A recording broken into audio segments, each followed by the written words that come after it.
Hi అండి. ఇందిరమ్మ ఇళ్ళ పథకానికి సంబంధించి మరొక లేటెస్ట్ అప్డేట్ అయితే వచ్చిందండి. సో అప్డేట్ గురించి మీకు పూర్తిగా తెలియజేస్తాను. సో అప్డేట్లో చూసుకున్నట్టయితే మనకు వీరికి 4696 ఇళ్లను మంజూరు చేశారని చెప్పేసి మన రాష్ట్ర ప్రభుత్వం నుంచి ఒక లేటెస్ట్ అప్డేట్ అయితే వచ్చిందండి.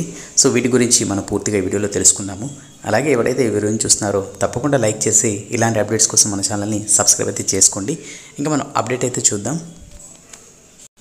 మన తెలంగాణ రాష్ట్రంలోని మిడ్ మానేరు నిర్వాసితులకు 4696 ఇందిరమ్మ ఇళ్లనైతే రాష్ట్ర ప్రభుత్వం మంజూరు చేసింది. అలాగే మిడ్ మానేరు రిజర్వాయర్ నిర్మాణంలో మొత్తం 12 గ్రామాలకు చెందిన నిర్వాసితులకు 10,683 మందికి ఆర్ఎండ్బి ప్యాకేజీ కింద ఇళ్లను మంజూరు చేయాల్సి ఉంది. గతంలో 5,987 మందికి ఇళ్లనైతే నిర్మించగా మిగిలిన 4,696 మందికి తాజాగా ప్రభుత్వం ఇళ్లనైతే మంజూరు చేసింది. అదేవిధంగా ఇందిరమ్మ ఇళ్ల స్కీమ్ కింద స్టేట్ రిజర్వ్ కోటాలో నిర్వాసితులకు ఇళ్ల నిర్మాణం కోసం 5 లక్షల చొప్పున మంజూరు చేసింది.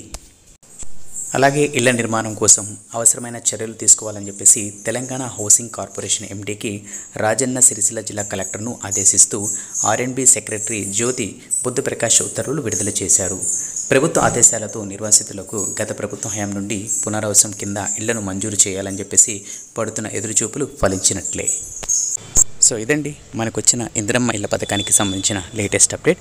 అలాగే ఈ పథకానికి సంబంధించి ఇంకెలాంటి ఇన్ఫర్మేషన్ వచ్చినా, అంటే మనకు ఇల్లు మంజూరు చేస్తున్న అలాగే ప్రాంతాల వారిగా కానీ గ్రామాల వారిగా కానీ ఎలాంటి ఇన్ఫర్మేషన్ వచ్చినా కూడా తప్పకుండా మీ అందరికీ తెలియజేస్తాను. అలాగే ఎవరైతే ఈ వీడియోని చూస్తున్నారో తప్పకుండా సబ్స్క్రైబ్ చేసుకోలేకపోతే సబ్స్క్రైబ్ చేసుకోండి.